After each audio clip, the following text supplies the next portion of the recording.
Hi, everyone. So welcome to the Bridge Book Club, another meeting.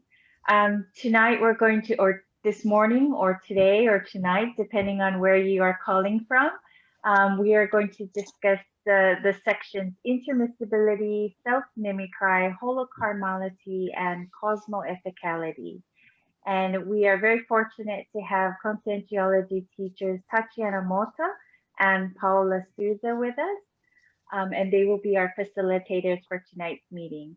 So as usual, for those of you who are joining us live today, please feel free to raise your questions, discuss any of the chapters that you want to.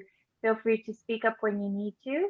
And just a reminder, we will be recording this message because there are people who are following us who are able to join us during the meeting. But they do watch the videos, okay? So without further ado, I will hand it over to our teachers tonight.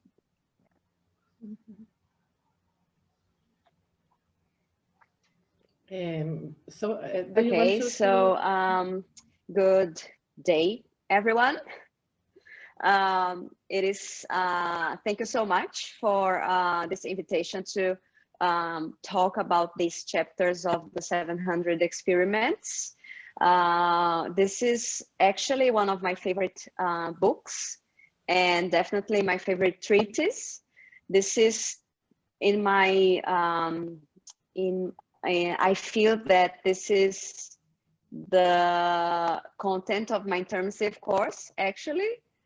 So it's going to be very interesting to discuss this with you guys today. Yeah, good morning, everyone. Good night, everyone. I would like to introduce myself. I'm Paula Souza, and I'm in Foz do Iguaçu. And it was a very good opportunity to read again this book, because nowadays we used to read the recent books that we have, and I think it will be a great opportunity to discuss these topics. Okay, so can we go ahead, guys? Yes, I think so. Okay, so Paula, if you have anything, just go ahead and talk. I'm just gonna do some introduction of how we're gonna be working today. So we actually have 4 sections to discuss, and it's a lot of information for the time we have. What Paula and I have decided to do today, and of course we are flexible and let's try to make it work, is to have each section for around 20 minutes, so we can discuss anything related to each of the sections during this time, and discuss a chapter or any specific concept in this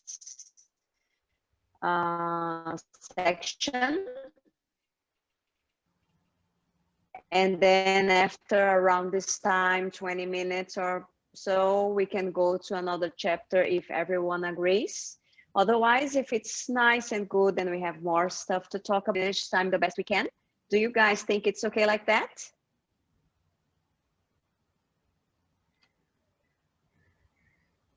Okay, so do you want to say anything, Paula? Yes, I don't know if you have the chance to see the questions that we insert in the website. Forum.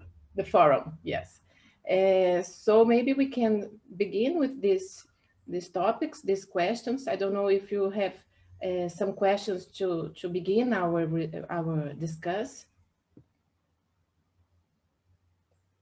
Yes, I have lots of questions and things I'm interested to discuss and hear you guys' experiences. Paula and I thought it would be interesting for us to share as many experiences we've had as we can, so we make it more practical and not so theoretical. So for the first section, which is intermissibility, this is my favorite one, actually, for obvious reasons. And I was reading this this section again and had many ideas. And the first question I would like to, you know, talk to you guys and ask you guys about is about chapter 540, which is the intermissivist test. So my question is, if you guys have the conviction you are an intermissivist, and why? How did you get to this, you know, conclusion?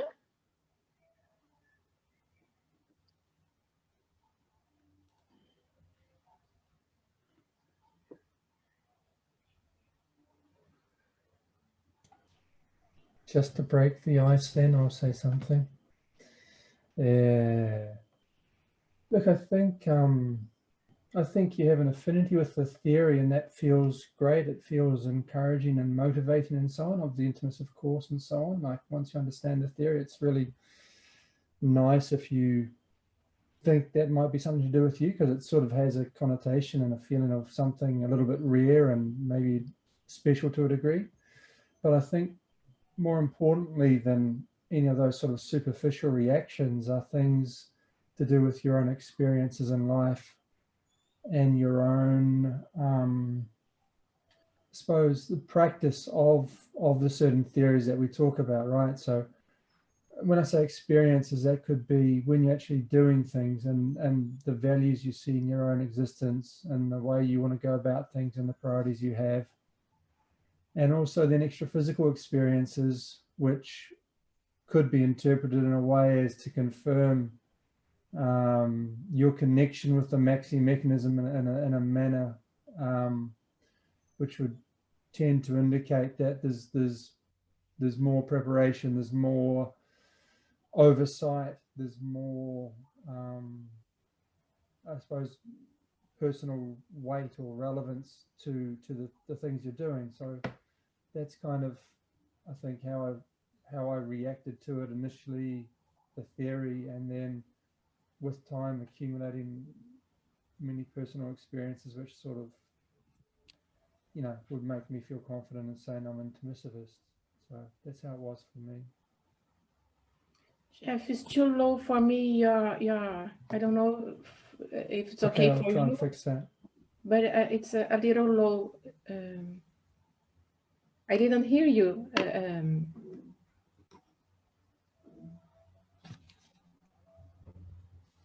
Okay, for me, I remember the first time I took part in a conference about conscientiology, and I've read that do not believe in anything, the principle of disbelief.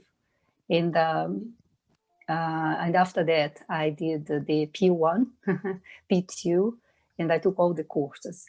And throughout the courses, I had such a deep familiarity with the concepts. And I had the deep sensation that it wasn't the first time I was hearing those concepts. And since then, I noticed my life and my understanding of life, my parapsychism and everything become really a priority to be developed in my life. And so I think that's how I identify I have an existential program, because despite of being everywhere and far away physically from the group, I still have this inside of me. So the concepts of existential program, the parapsychism, the deepened self-awareness, the necessity of using my skills to help to assist the max mechanism, this deep sense of responsibility, interconsciential, assistential responsibility, it's in me. And for me, it's just, that's for sure. I have existential program, and I was in an intensive course as well.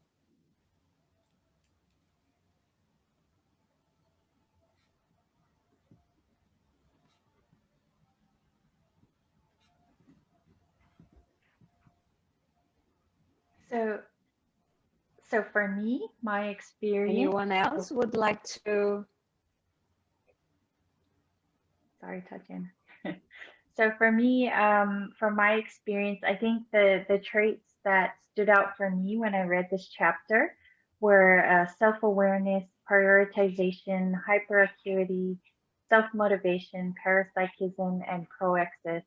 And what I thought was interesting was that I've noticed these things within me, maybe not to a greater extent as they are now, because I have a better understanding of what they are, but you know, to a more basic awareness of it since I was, you know, an adolescent, a child. So I think for me, that experience of having those ideas from when I was young, for me, it gives me this I guess certainty that I am an intermissivist, you know, because before I even came to know the concepts of conscientiology, that I had these ideas.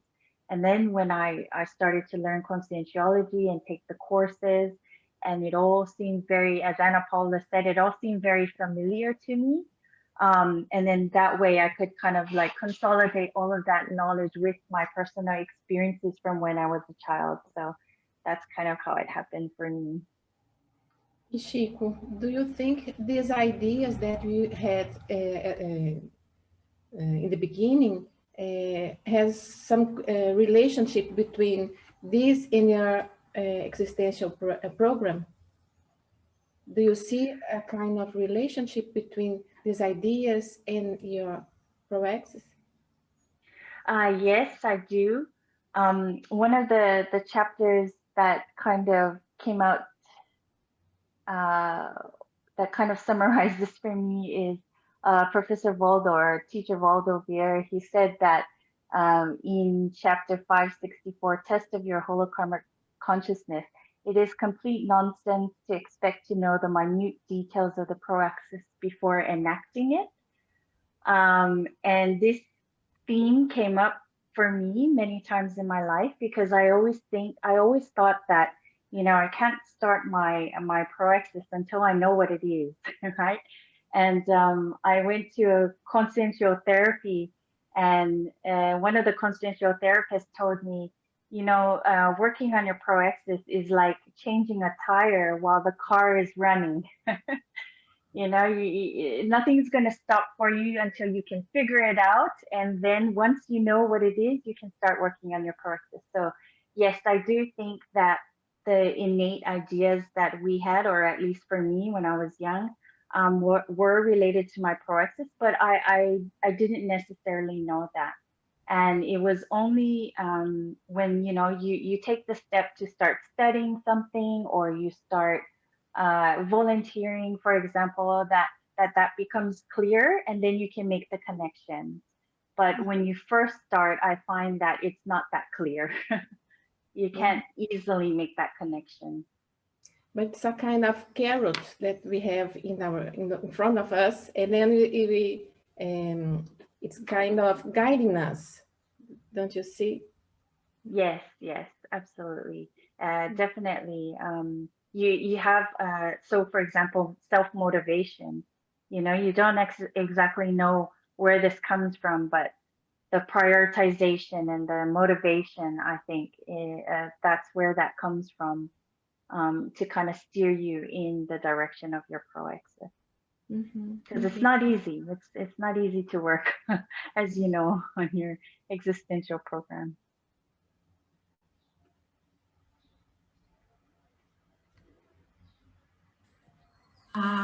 I am in a place that maybe it will be a little delay, but I think you can hear me. It's okay? Yeah? Okay. So for me, since I was a child, I have this, the certainty that I would like to be a psychologist when I grew up, when I was an adult. And I have also a very high sense of responsibility to the things that I assume. and this kind of assistance. Assistance was also for me a very important point. I was very sensitive with people that was were in a poor condition, and I have also a lot of projections. I couldn't know how kind of experience were then these experiences that I had. But now, when I know, I have known about Conscientiology and Projectiology, so I could realize that I had some experiences, projection experiences with lucidity. I was lucid in them, and so I started to work when I was 37, maybe 37, I think. I started to work in a hospital as a volunteer, cancer hospital as a volunteer, and I felt a lot of energy when I was there, dealing with the people. Then I started to learn about energy, and I met Conscientiology. So for me, yes, the ideas, the first course that I did, all the ideas that about the paradigm, the consciential paradigm, were very, very familiar for me. And I had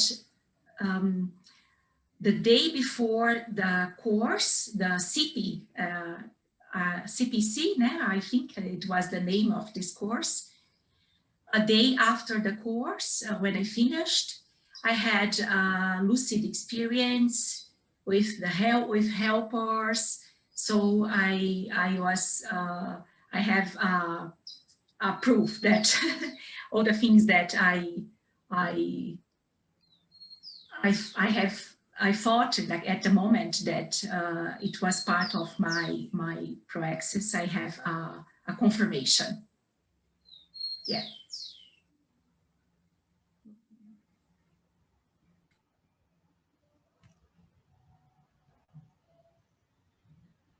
Anyone else would like to talk about your ideas? Luimara?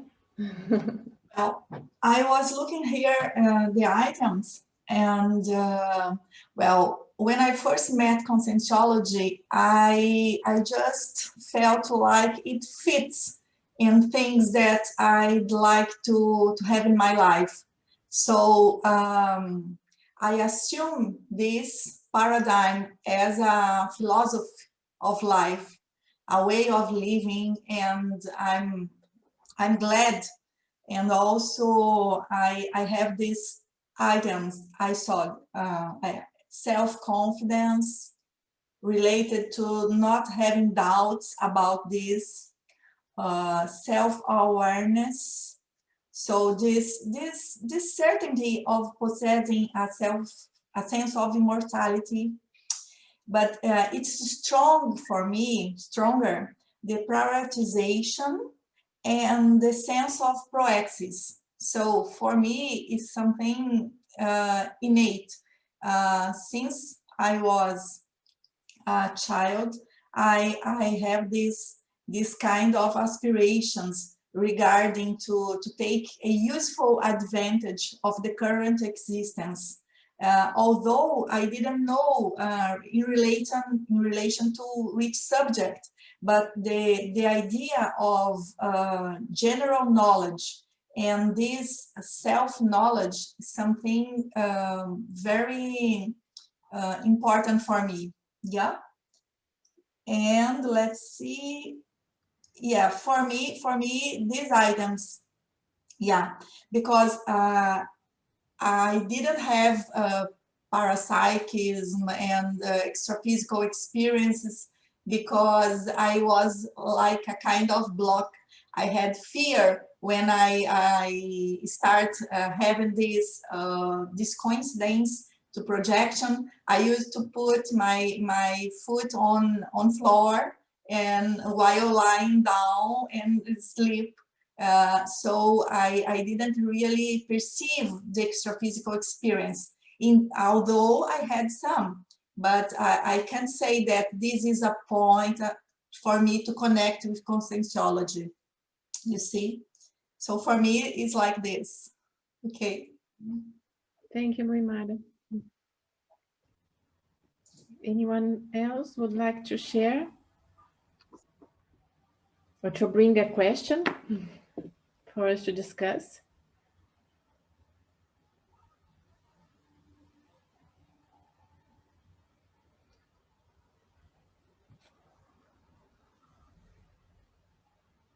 I was asking Michiko if you have if you see any relationship between these innate ideas and your proexis.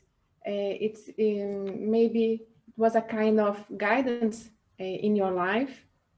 Anyone receive something like this? Yes, I have. Go ahead. I always had the sensation that I have something to do, and I'm discovering I cannot get conclusion. I'm not sure if I'm an intermissivist. I cannot tell like this. But I always had that sensation of mission, something to do, and I'm always involved with social problems and those things, and I really like. I like the to working with the diseases, with the sick people, and this thing always gave me some strong energy to work in the with healthy sciences, and this thing I have, and but I cannot tell I'm an intermissivist. I don't have that proof for myself, but I have the sensation of mission. I have something to do, like life will. I have to work for the people, for the society. I should do something, like have something more. My work is important for the life, for the world, for the people. I have this, and I really like those things of ecology, for example. I really like those things of animals and like this, to work with the fragile people, vulnerability, but I don't know. That's why I like this idea, but I cannot be sure about this. Okay, thank you, Pamela.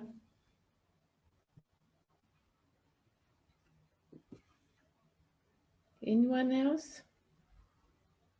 Can I just add something regarding what Pamela has just said? It's very interesting because most of us, probably a few years ago when we started, or many years ago, when we started getting to know these ideas, we had these kinds of convictions that we had something to do, that we had some kinds of values, and a feeling that we had a life project to execute.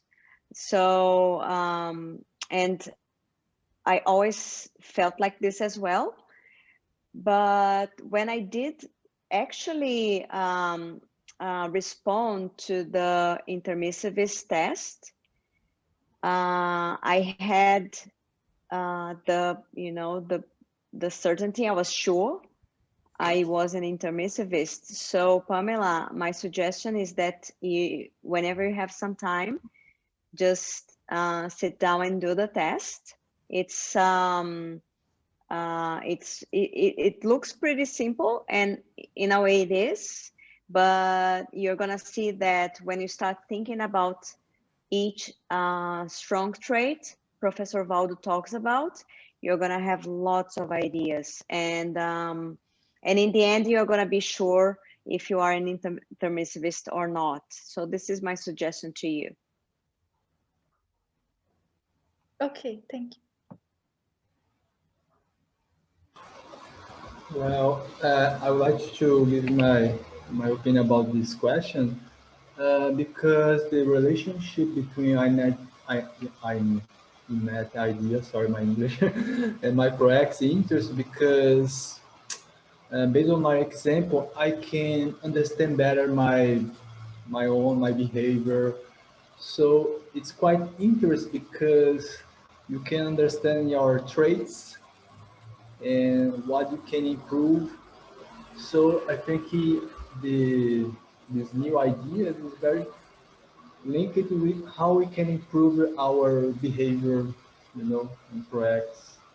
I don't know what you think about it, but in my case, I can feel that impression, because the more we can understand better by yourself, the more you can do something more in our Proexis.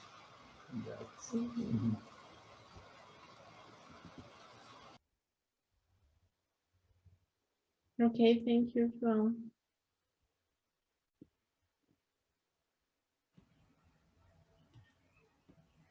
So, do you want to continue this discussion? Maybe, I don't know, Tatiana, we are reaching 8:30. Do you want to go to another topic? What do you think, Tatiana? We can hear you. I think we can go to another section if everyone agrees, so we can take advantage of the time we have. What do you guys think? Okay. Okay, so Paula, have you got any questions? Maybe I can ask, I can start now. Okay. So I was looking at chapter 558. Let me have a look here. I'm gonna read to you guys. I don't know if you guys have it there.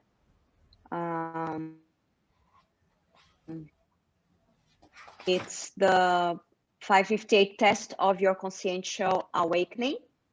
And in topic number 9, he talks about discernment.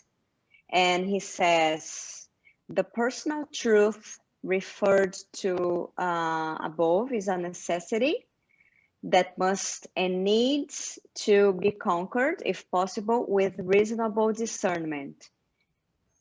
There are people who learn the entire corpus of theories of leading edge relative truth, verpons, but are unwilling to live them.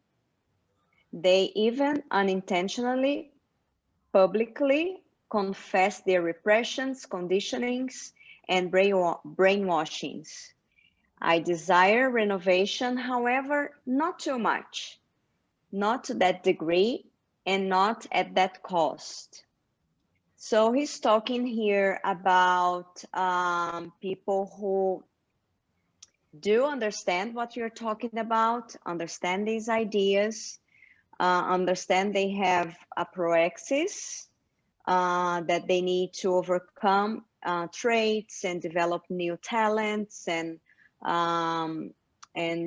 overcome all kinds of challenges in life, but they don't really, pay the price to do that. So they don't get as proactive to change what they need to change and to live the practical experience of the verpons. So my question to you guys is how you guys feel about this, how much you've been applying what you have learned so far in your proexis, and the main thing I would like to discuss with you guys is what what techniques or self-tools you have created to yourselves in order to face the challenges and not just, you know, letting it go and postponing and not doing what you have to do now.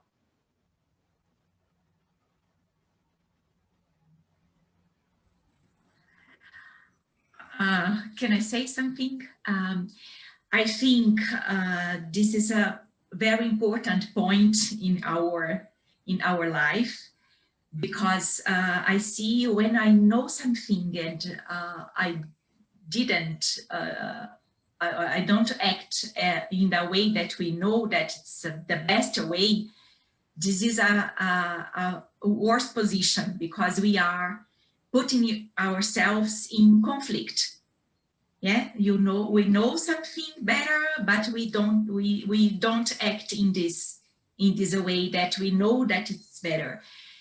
So for me, when I am in this situation, I always try to think in the future. It means when I will desummate, and when I am in a astrophysical dimension, that I realize that I knew I have some knowledge that and I didn't apply them. So I think a good way to think about this, or to put in practice what we really know, what it's our true values, is to think about melex. And I had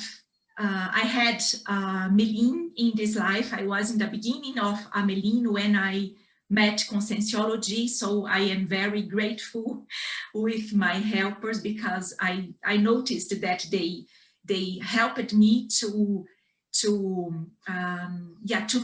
met Conscientiology and to change my life. And I think when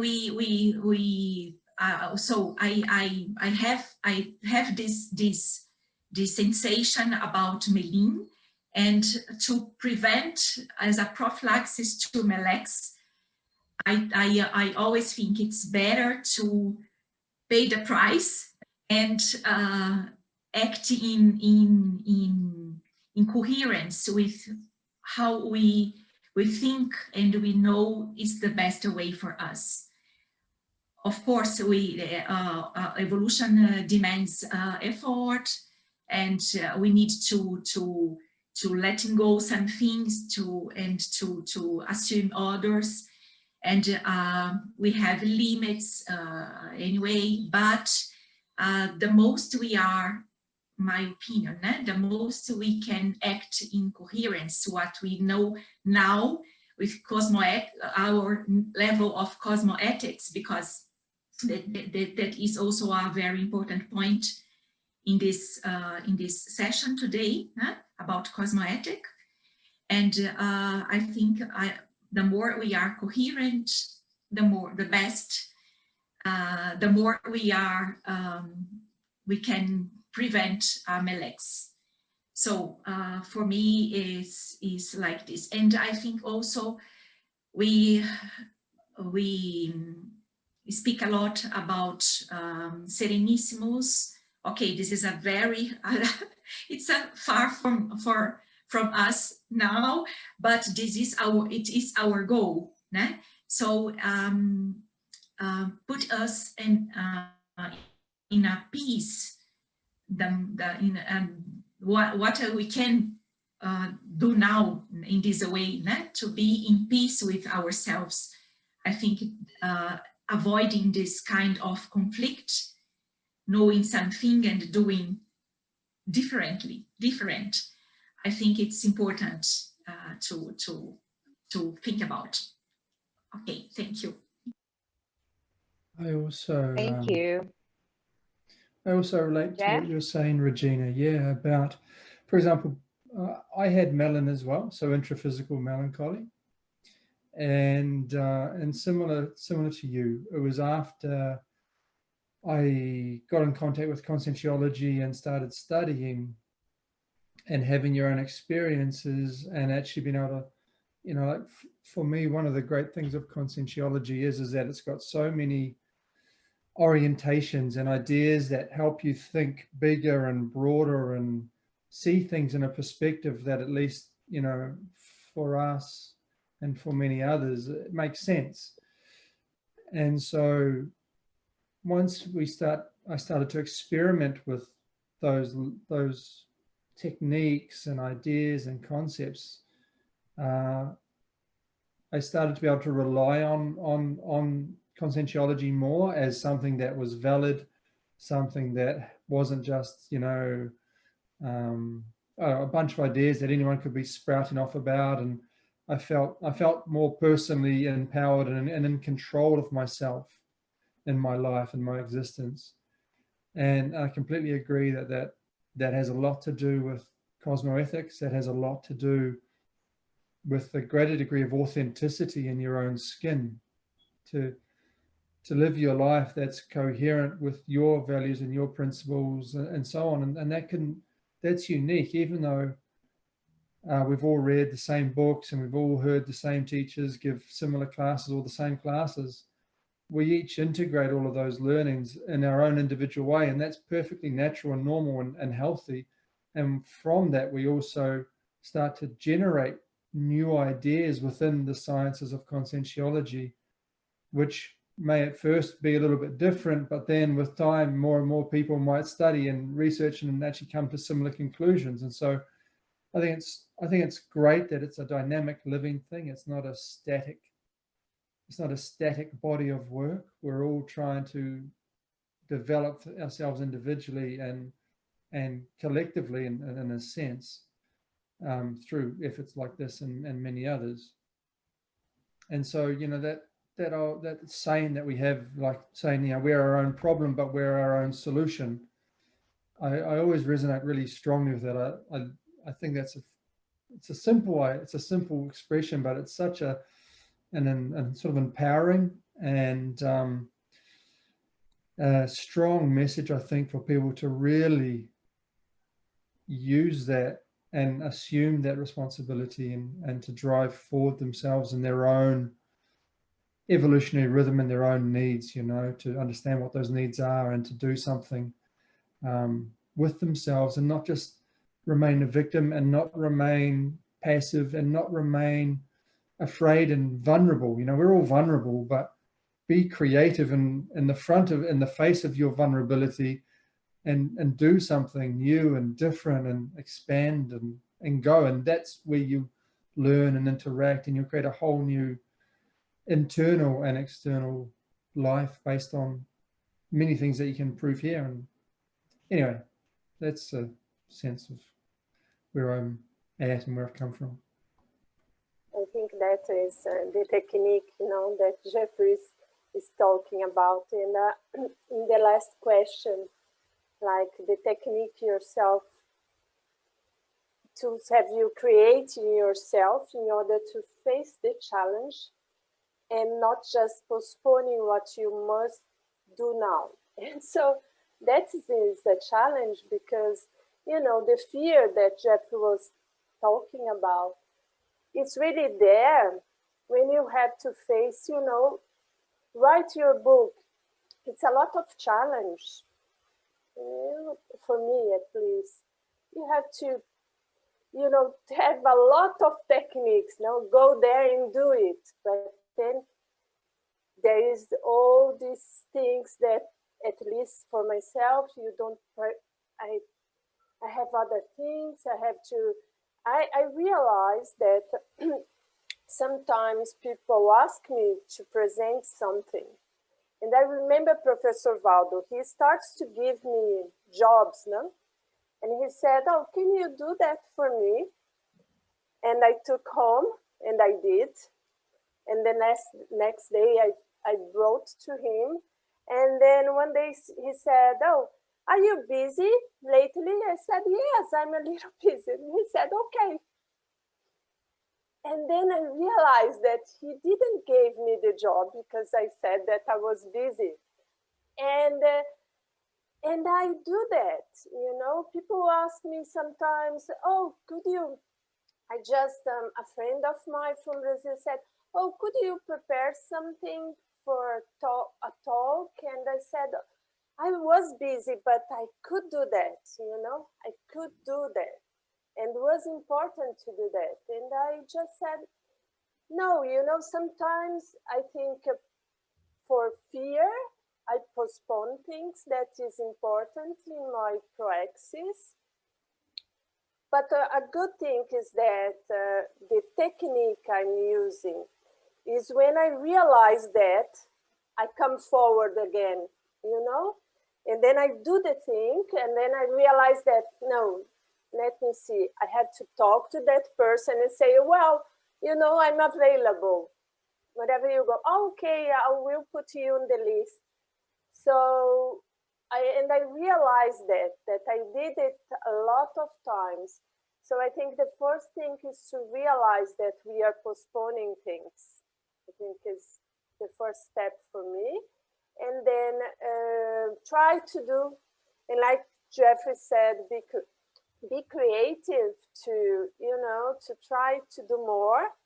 And so like trying to like in a cosmoethical way, putting yourself in situations that you cannot, you know, escape. And so I think that is another technique. Mm-hmm. Thank you, Very Magali. good. Well, I'd like to share my experience as well. I think sometimes we underestimate by ourselves, you know. For me, I need to confess, English is a huge challenge. All the time I'm improving, but at the beginning, living abroad in another country, so sometimes we will be very shy. You know, people, you don't understand anything. People say, well, what do you do? What are you studying? I mean, but after that, I realized, no, I can communicate it somehow.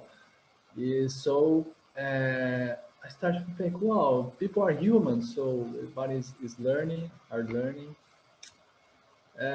But sometimes we underestimate by yourself. You don't believe in your traits or something you can learn in little by little. So yeah, every day is a challenge. Yeah, thank you, João. So just one thing, João. Sometimes I feel that we are attached to our weak traits, you know, like we stay there. It's like we don't let it go, you know, and try to get rid of I guess we love and cherish our weak traits because they let us be self-corrupt. So that's why we are attached to them. Yeah, it's important to confront challenges, to put ourselves in challenges and to know about this. In this way, Professor Waldo always said, experiment. And that is what we need to do.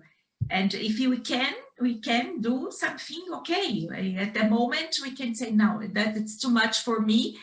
But it's important to put us in some challenges, to have the experience and to also to know how are our weak traits. For example, I am sometimes a little shy.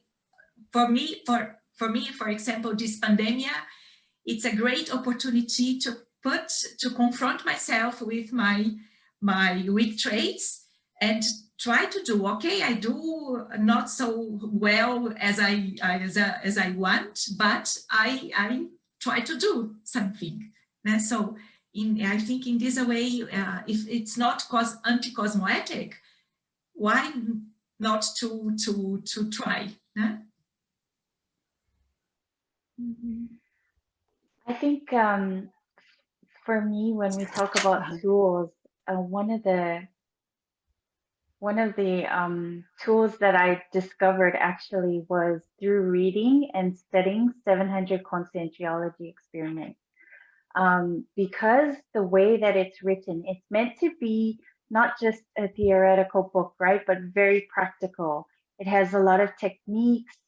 And when we started this study marathon, when Magali and I had started talking about it, you know, we thought we're really going to really try to study it deeply, meaning that we read the chapter and then we try to apply it, you know, in our daily lives so that we can make a connection between our experiences and what we're reading.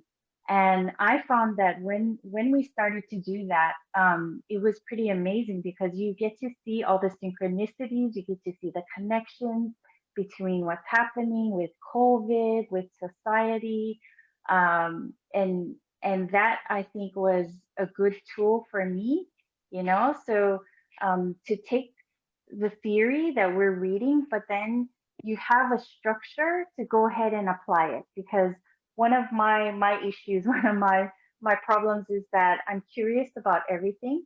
So I tend to be very dispersive, you know. I get distracted easily because I want to learn all these different things. But when you have something structured like 700 Conscientiology Experiments, and the way we've structured it is you study these sections every month, you know? So then you break it down into, okay, these chapters apply to this week. It really gave me a good tool to put together the theory and the practice. Thank you, Michiko. Well, for me, the way I applied, you know, the corpus of theory of conscientiology, it was first one technique I had since the beginning. I used to remember and always think my extra physical procedence and my responsibility with the people that I left there and the people that came here intraphysically, no? So I always kept in my mind this, how many conscious I am connected with, and what do I need to do to access those conscious somehow. And in one technique that I always use as well, it's I threw myself at the challenge. So even though I don't have all these skills, I try to do my best and to do the thing. But it's funny because when I see that I'm just working a new skill and I'm just working and overcome a weak trait, I feel unstable. It's kind of, wow, I don't know, manage. And I have to bring all my prior experience or the other talents and to apply to be able to pass this bottleneck. And and I think that's how I see when I'm productive, when I'm actually going through a bottleneck. And what's the bottleneck? I'm actually challenging my weak traits. I'm moving from my comfort zone. I think when I'm too comfort, everything is too nice, or I'm not learning anything from myself and not improve my relationship with me and with the people around me, it's time to create a challenge. And and that's how I pace my life, you know. And currently with COVID, I am in a set in my life at the moment, evolutionarily speaking, that is the biggest bottleneck I ever been. So it's the longest. And why? Because it's actually demanding from me many other levels of organization, of responsibility, of acknowledge of the talents that I invested before, but also to do things that I haven't done before. And when I do that, I always think, oh my gosh, am I doing correct? Am I gonna do or not? And so I think that's the time to have discernment and say, hey, come. You need to apply, I need to apply certain talents and go smoothly and do whatever it is, because at the end, I wanna go back and look back as many other experiences I had, and I see, whoa, I've done, you know. And what's the result? And another thing I always check, what's the result? A year ago or 2 years ago, I had some trait, And so how am I with this trait? No? How am I going with this trait? Or how am I going with my productivity? Or the things that I have my list, to-do list, that what I reached in my development, in a sense. And now it became something that I really like. At the beginning was always that I'm moving in my country, I don't speak the language, I'm gonna interact with people, and nowadays I see, oh, you can communicate, it's okay. But there are other set of experiences which I never had before that it demands from me now other talents. Mm-hmm. Thank you, Ana Paula. That's really interesting, Ana, because it's similar to what I do, the tools I use. So just to summarize because of time, so there are two things I always think. The first one is if in your life I don't feel any butterflies in my stomach in any sector of my life, I'm in my comfort zone, so it's wrong. So I need to do something. I have to find a new challenge for me.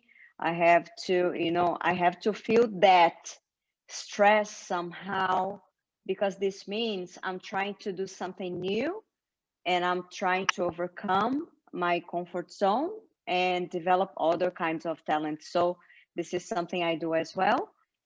And the second one, I'm very sensitive to my emotions and my the sensations and feelings I have. So if I've done something that is not correct or not ethical or not cosmoethical, and I was doing that because I didn't even notice, I was busy, I was talking to people, and then I said something or I did something that was not supposed to be said or done.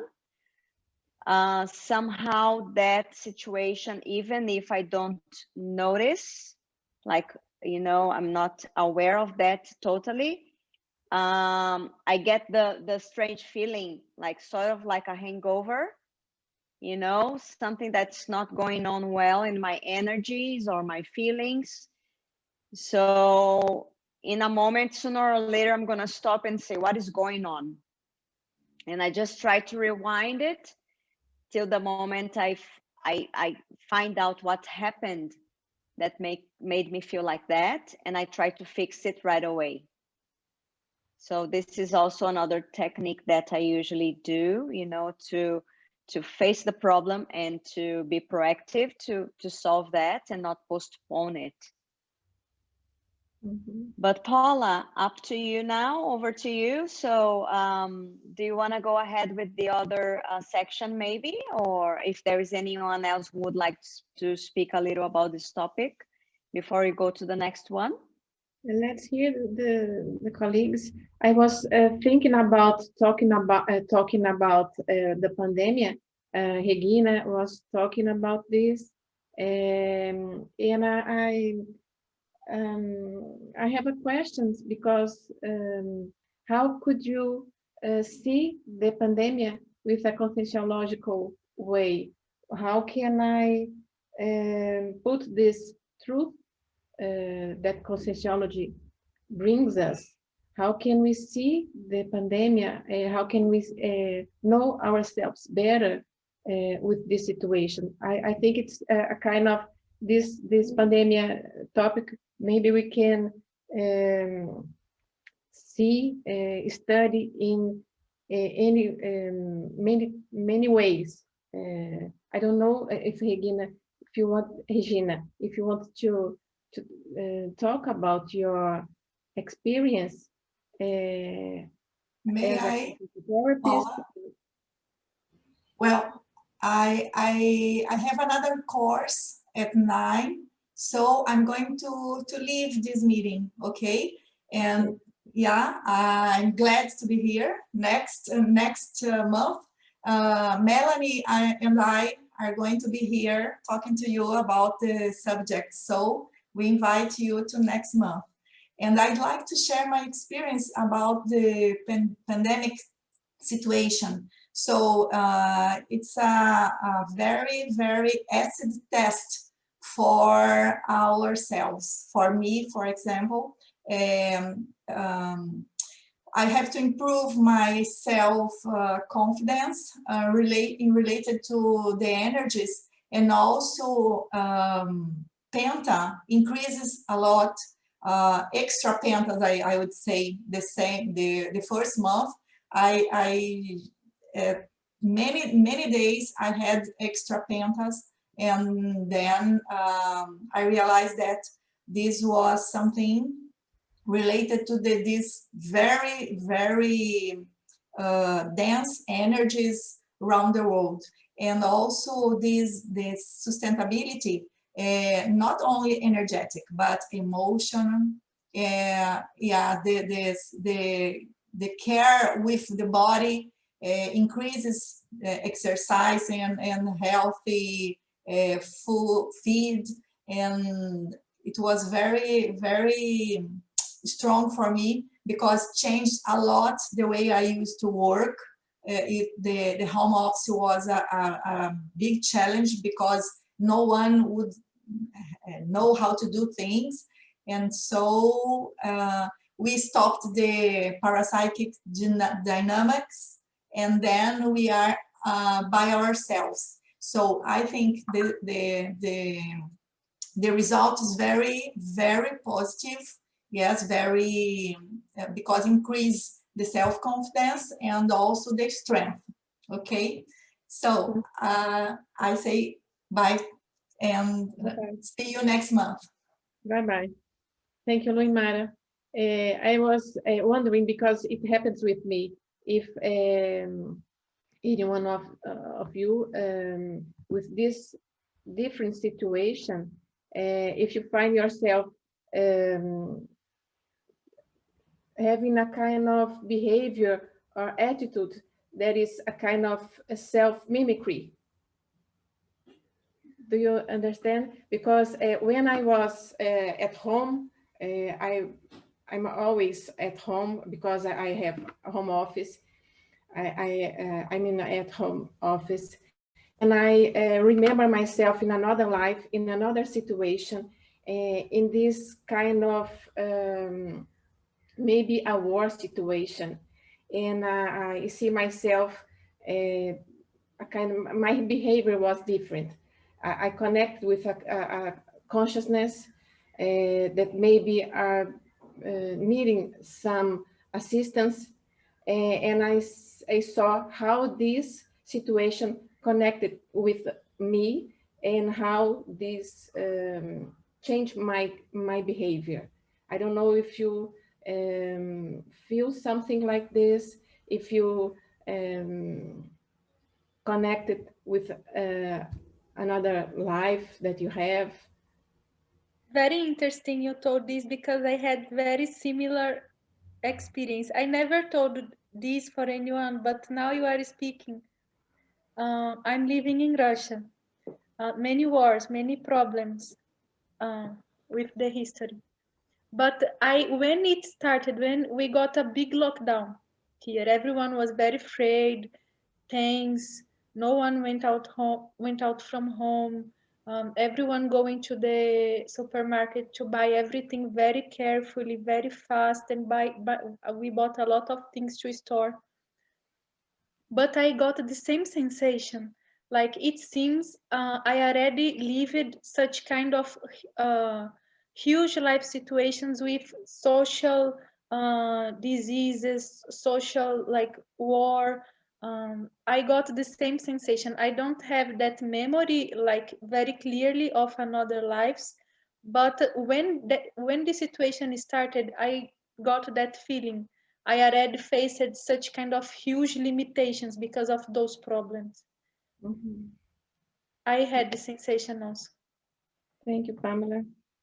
Because I felt the same, and I saw clearly the difference between my day by day way of living after and before the pandemic. It was a very good situation to know myself and to assist the extraphysical consciousness that is connected with this pandemic or distance isolation that we have. I don't know if any one of you feels something, a kind of self-mimicry in this phase, in situation.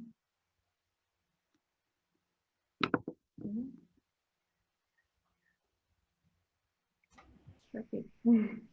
Yeah, I don't think I feel a self-mimicry as such. I think it's an opportunity, and I feel like some things maybe have accelerated. But it's funny, I was talking with someone the other day, and they were saying how it's been good for them, not celebrating the broader problem at all, but for him, he's, you know, and myself to a degree, I've developed new skills, new abilities, been able to reflect and see myself more, just myself, because the interactions and the routines in life are completely altered. So you can see yourself in a different way and evaluate yourself better from one day to the next, because it's often the same, because there's not a lot of variety that we're experiencing now. So yeah, I've found it kind of overall really quite rewarding, quite interesting, and as a way to study the human condition as well. So yeah, no sort of, from my perspective, no big drama or trauma or stuff like that, but very interesting. Mm-hmm. I don't know, Paul, I was thinking about what you said about self-mimicry. Maybe for me, it's more, I haven't thought so deep about this, but maybe in relation to, I don't know the name in English, clausura, I don't know. When we live it, for example, in a religious life before, when we need closed in a place, closed, how I say clausura in English, I don't know, but something like a monastery kind of thing. Is that the idea? Or, yes, maybe something like this. Yeah, I haven't a scene or an image or truly sensation about this, but maybe it could be for me something in relation to a time that I lived closed in somewhere. For me, it could be an impression of this situation now. For example, related to Penta, I notice also, as Luimara said, it's more dense, the energy, it's more dense, and I need to exteriorize with more strength my energies to the consciousness, because for me it's an impression, it's a sensation that our consciousness more traumatized or they are in a parapsychotic condition that is it's difficult for me in this way. I need to exteriorize more energy and do it more strength, and in this way I am also taking care more about, as Luimara said, about my soma also, what I eat and exercises to feel myself more stronger. And yeah, and also I needed to develop more things that are difficult for me. I need to put me in challenges, to self-confront some conditions because of the situation. As also Tatiana said, and also Magali, sometimes we think I can't do more, but if we are more open and more flexible we see that we can do sometimes more than we think we can. Magali, you told that you, when sometimes Professor Waldo asked you something, and with the, and I am also thinking about this with our helpers, is the same. The helpers wait something from us, but because of cosmoethical way that they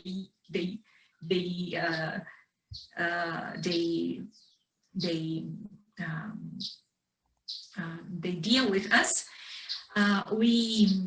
sometimes we say, no, I can't do this. And the helpers, okay, so I am trying to find someone to do this. Né? And of course, we have our limits. We need to know this because we have a soma, and we need to have to be healthy with it. But it's also important. Sometimes we think we can't do more, and when we try to do, we see that we can do more. So this is also a thing that we need to be aware about. And just one thing is about prioritization. It's a difficult word. Sometimes it's just we prioritizing our Proexis, or we are prioritizing something else.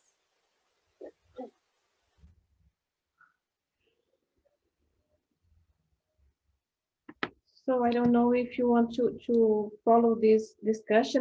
We have more 2 sessions. What do you think, Tatiana? What do you think, people?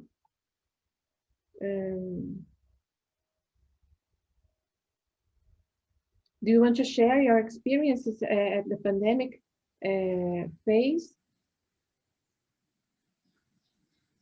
Because I was, when I brought this self-mimicry, I was thinking about scenarios, because we live scenarios, different scenarios. I live in Portugal, and I see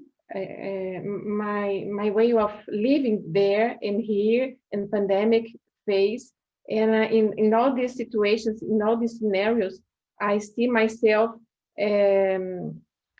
It's a kind of button that we have, and we maybe the authentic situation bring me a way of dealing with the scenario. I think everybody lives in a country that is not in Brazil, in your native country, and maybe you can think how this holopensenic, how can I say forma holopensenic, like shape, form, holopensenic shape or form, something like that. How can mold? Yes, holopensenic mold. How can this mode can touch us, can make us act in a different way. I don't know if you understand my idea, my point.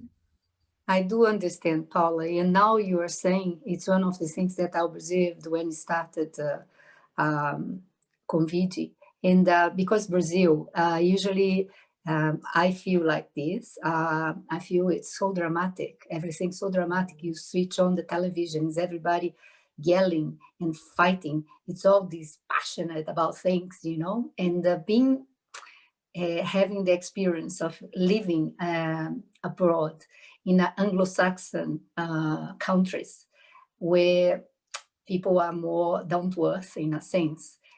One of the things that when it started coronavirus is it was automatically for me, I'm not gonna listen any of those news. I'm gonna look the news through the internet directly from the World Organization, Health Organization.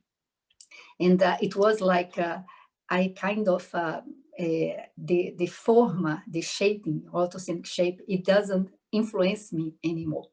That's what I noticed. So I kind of was, I had a vaccination against that somehow.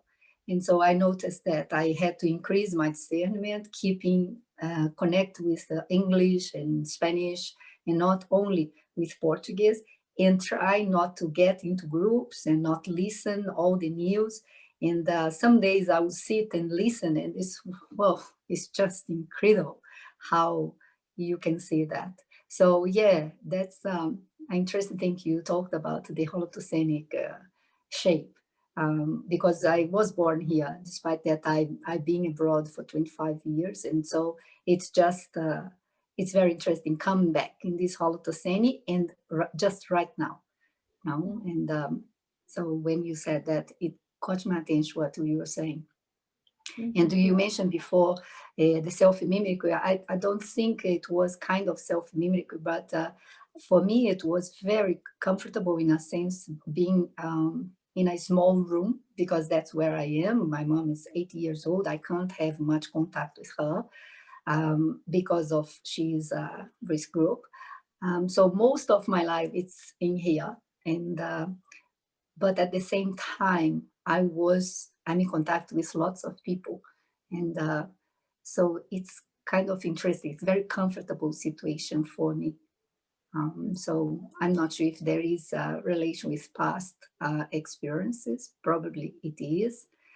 Even the food, I started to have nutrition food. Just if I have to buy, I have to buy the food that it doesn't bring lots of calories, because I'm not going to be exercising more. And, you know, I think probably I've been having experience in places where I had to live with little, and trying to prioritize all the things I had in terms of food and time, and the priority was contact and everything, because it was like that's how I reacted. It's quite interesting. Thank you, Ana.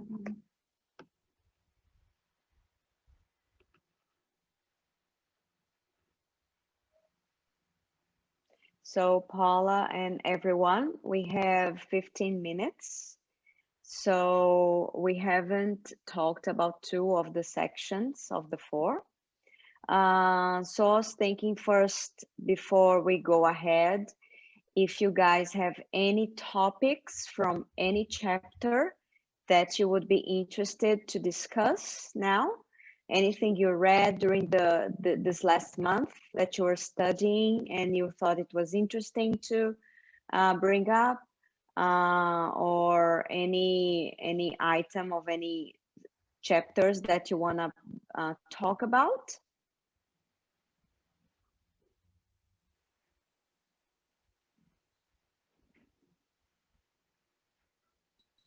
No. Nobody? I read only.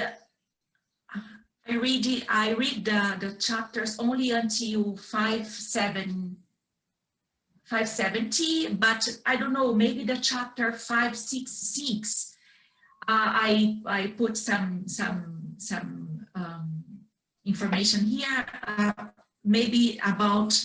I was thinking about, when I read this chapter, I connected with the personal cosmoetic code. Maybe there is a relation. I don't know what was the impression of each one of you, but for me, yes, principles of the cosmoethical mega paradigm, exactly. I was thinking about the personal cosmoetic code. I don't know if the name is correct to say, Código Pessoal de Cosmoética, personal cosmoetic code. I don't know if someone wants to discuss about this.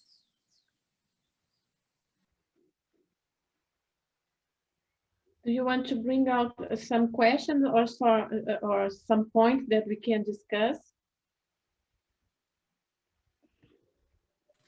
No, I don't have exactly a point to discuss. I was only connecting with this, and I put some exclamation that I don't know if this, how then, but because I thought it is an interesting topic to bring up, if you agree, or if you have some more interesting points ahead, because I haven't read after this chapter. I think that technique, it's a great one, right? To accelerate your own personal process, and the fact that it's a dynamic living document or code that you keep with yourself. I think it's a brilliant technique to help you understand your moment and try to move forward into those next steps, you know. So yeah, love talking about it, but I don't have anything more to share in that regard. I think it's a chapter that has a lot to do with prioritization, as Magali brought some minutes before. No? There is it's a chapter that leads us to think about what's my prioritization, in which way I am living, I am choose to live, right? To do the things. I don't know if you want to make it practical, to put things into practice, you know, like that's the challenge, isn't it? It's reading a book and doing something. Being stuck in theory is really, really easy, and that's the challenge we all have, is to go beyond that, to put it into practice in your life, wherever you are. How are you going to make it? How are you going to make it have an effect and change things, you know? Change yourself, and then as a consequence, perhaps some things around you. I love it. Verb action, you know, be coherent. Cooperate, the point 9 in that chapter. Am I loyal to my extra physical team? You know, omni-cooperation is inevitable and irreplaceable. Polykarma is my practical goal every day. Man, like what a fantastic concept in terms of helping you to orient yourself and to and again put things in practice. I just want to reiterate, like the idea of the theory, I think it's easy, isn't it? The practice is the piece where that's the challenge, that's the hard thing. And you can do it to this level, you can do it to that level, you can do it to whatever level, right? That's the challenge. You have to just push harder. I think sometimes we fall into an accommodated routine on maybe any level, and we need to hold ourselves to account more. And I don't know, I always feel things have to be more unique and individualized than collectivized in many ways in terms of what we're doing. And sometimes I find the challenges is to have the confidence to follow your own nose, to use your own creativity and your own ideas to make things happen within this broader work we're doing with Conscientiology. I love it when I see people being creative in the area, you know, and not just staying in a safe comfort zone. I really find that stimulating and interesting. One thing I loved most about Waldo was when he brought new ideas, you know, the new ideas, new verpons. That was like those last few years near the end of this last existence he had. He was like, you know, excluding the last year or so, but the years before that, for a chunk of years, it was brilliant. And it was all because of new stuff. And that's sort of what I crave and what I feel we need, and I personally want to try to do something in that regard myself, you know, but you just got to have the courage. It's hard. I think reading this book again, it's how I say, shake our power brain, because sometimes we think very restrictively, very close, and when we allow ourselves to think broaden or to think bigger, we see that we can do it. It's not a thing that we need to be so little, so small. We can think bigger, and we can do the things in a different way that we sometimes think we can. For me, it's like this.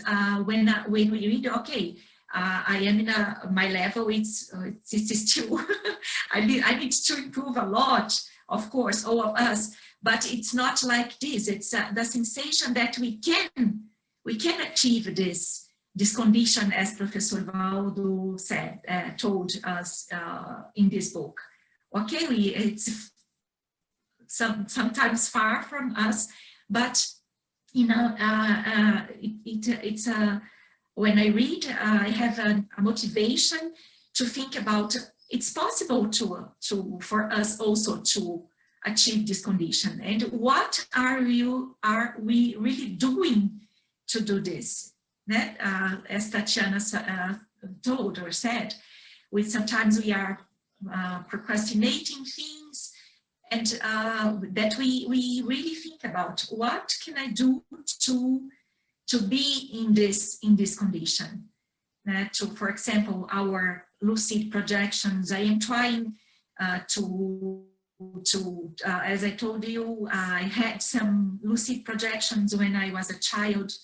I used it to fly over some very nice places on the nature, and sometimes I thought when I was 7, 8, 9, I want to sleep because I want to fly. It was my intention. And I had also some lucid experience at the beginning when I met Conscientiology, and nowadays not so much, but I have this motivation to try again, to dedicate my effort to have this condition again.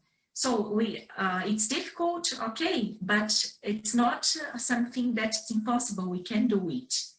So in this way, I think this book is a stimulation to as a provocation in a good way, to provoke us to think bigger. It's my opinion. Mm-hmm. And it's so up to date, this book. We read 20 years ago, and now it's so up to date.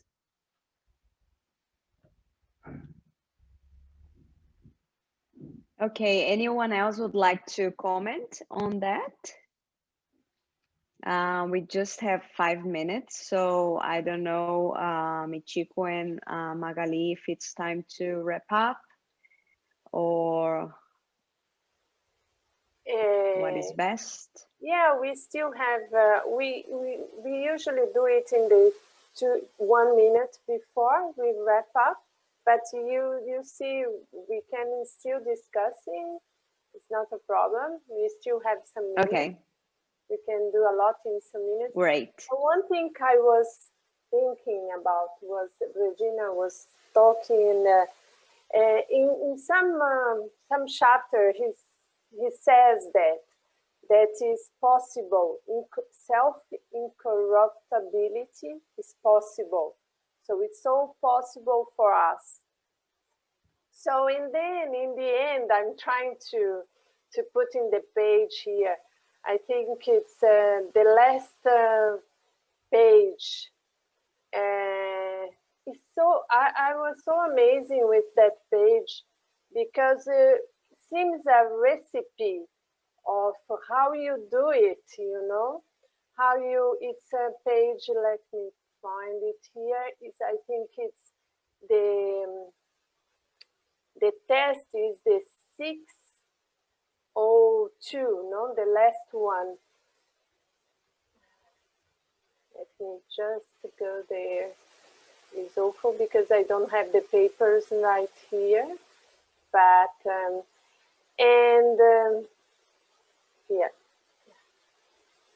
says, let's see, test of your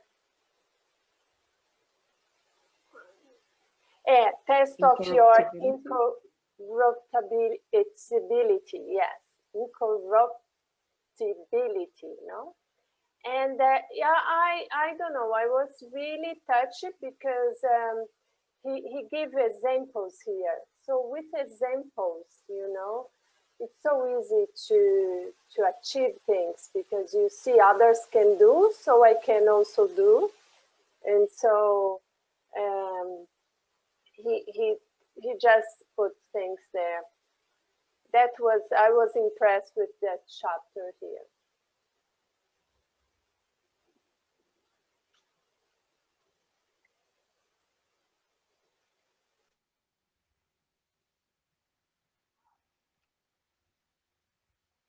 Reading, Magali, reading this test, do you have any inner question, maybe something that make you question yourself, a kind of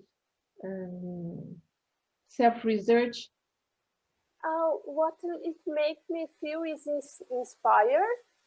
inspire me towards incorruptibility, like you know, little things that you do, you change in your day, you know, can make you be this kind of person that is more integral and more, you know, that is it's inspired. So that's it.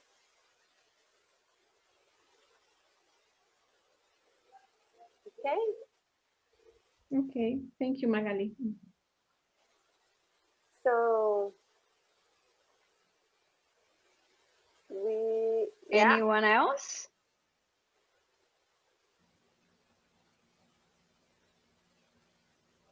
So then we can. I guess not.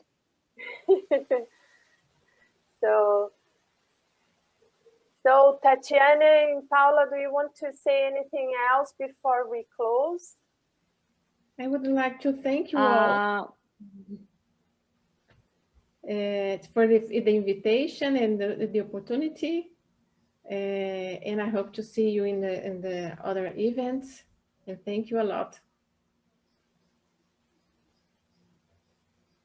I want to thank everyone as well. It's been great to see some people I haven't seen in a long time, and also meet some lovely new people I just know by the names, but I hadn't had the chance to interact with before.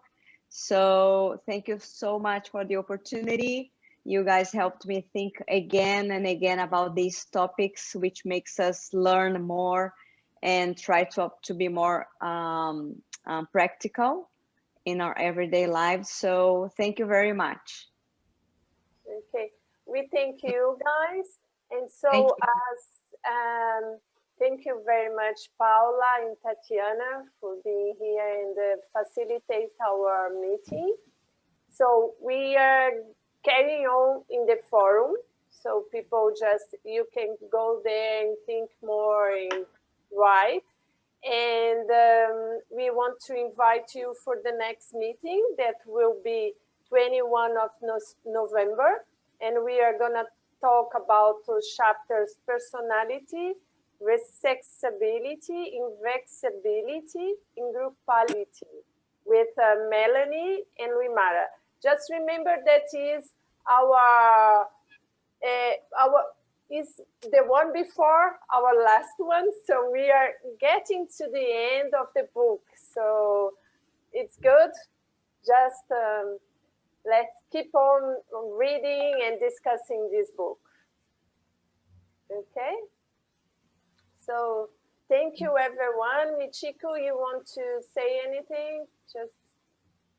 Nope, that's it. Just invite everybody to keep on discussing in the forum, as Magali said, and we hope to see you at the next meeting. Thank you. Thank you, Paula. Thank you, Tatiana. Thank you.